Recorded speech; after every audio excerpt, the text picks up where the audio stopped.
El Nino का खतरा है, उसका खतरा हमारे ऊपर क्या है। जी हाँ दोस्तों, एल नीनो क्या होता है पहले तो यह समझ लीजिए। प्रशांत महासागर में हर कुछ सालों में एक प्राकृतिक घटना होती है। समुद्र की सतह का तापमान सामान्य से ज़्यादा गर्म हो जाता है। इससे दुनिया भर के मौसम बदल जाते हैं। एशिया में कम बारिश, अमेरिका में ज़्यादा बारिश और ऑस्ट्रेलिया में सूखा।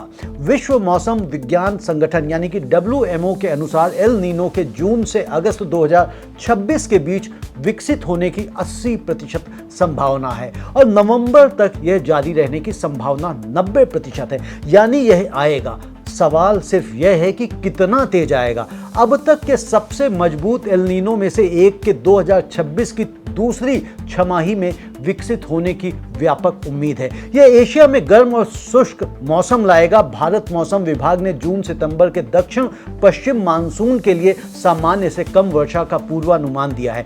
थाईलैंड के मध्य प्रांत के किसान ने कहा कि सूखे को लेकर हर कोई चिंतित है। यह जोखिम भरा है।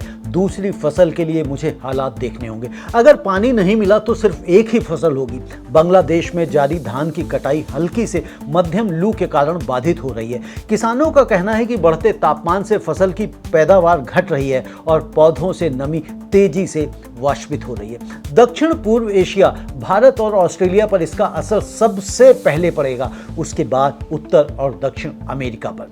दोस्तों, एल नीनो की मार खेत पर पड़ती है और खेत से थाली तक आती है। यह चेन को समझना जरूरी है। पहली मार मॉनसून पर। भारत में खरीफ की फसल जून से नवंबर तक होती है। धान, मक्का, सोयाबीन, दलहन सब इसी मौसम में, और इन सब के लिए मॉनसून की बारिश जरूरी है। भारत की आधी से ज्यादा कृषि भूमि में सिंचाई की सुविधा नहीं है। यह पूरी तरह मॉनसून पर निर्भर है और कृषि क्षेत्र भारतीय अर्थव्यवस्था का 14% है। यानी मॉनसून कमजोर तो फसल कम और तो किसान की आय कम और उसके बाद ग्रामीण अर्थव्यवस्था पर असर। दूसरी मार उर्वरक पर यानी कि फर्टिलाइजर पर। इंडियन राइस एक्सपोर्टर्स फेडरेशन के एक एक्सपर्ट ने कहा कि अगर उर्वरक की कमी हुई तो सबसे बुरे हालात में चावल उत्पादन 15 से 20% तक गिर सकता है। हॉर्मुज पहले से बंद है, उर्वरक महंगे हो गए हैं, किसान कम उर्वरक डाल रहे हैं और अब एल नीनो आया तो कम बारिश भी, यानी दोहरी मार। तीसरी मार कीमतों पर। वियतनाम में एक व्यापारी ने कहा कि एल नीनो के कारण एशिया में उत्पादन बाधित होने की आशंका ने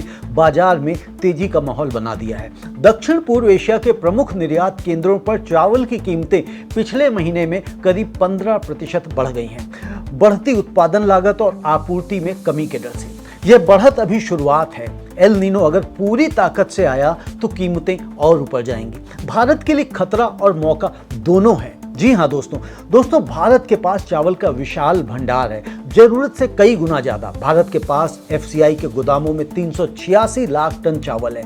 दुनिया इसे खरीदना चाहती है, कीमतें ऊपर जा रही हैं। लेकिन अगर मॉनसून कमजोर दिखा तो सरकार डर सकती है और फिर वही पुराना रिफ्लेक्स यानी कि निर्यात बंद। यही 2023 में हुआ था और यही प्याज में हुआ, यही चीनी में हुआ। और हर बार जब भारत ने अचानक निर्यात बंद किया तो दुनिया के खरीदार दूसरे देशों की तरफ मुड़ गए और वापस नहीं आते फिर। इस बार एल नीनो एक परीक्षा है, भारत की नीति की परीक्षा। यह देखना होगा कि ऐसी परिस्थिति में भारत के नीति निर्माता क्या कदम उठाते हैं। भारत का एक रिलायबल सप्लायर बने रहना आवश्यक है, तभी हमारा लार्जेस्ट राइस एक्सपोर्टर का तमगा हमारे पास बना रहेगा। दोस्तों, चावल 3 अरब से ज्यादा लोगों का मुख्य भोजन है और इसका 90% एशिया में उगाया और खाया जाता है।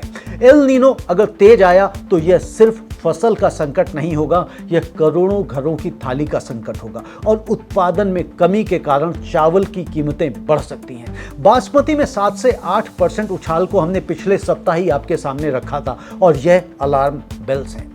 भारत को अभी से तैयारी करनी होगी। बफर स्टॉक्स तैयार रखो, अल्टरनेट मार्केट्स में डील करो और एक बात, एल नीनो की आड़ में निर्यात बंद नहीं करना चाहिए क्योंकि उससे दुनिया में कीमतें और बढ़ेंगी और भारत का भरोसा और घटेगा। रास्ता ऐसा निकालना होगा जिससे भारत में भी संकट पैदा ना हो और हमारी रिलायबिलिटी पहले से बेहतर हो।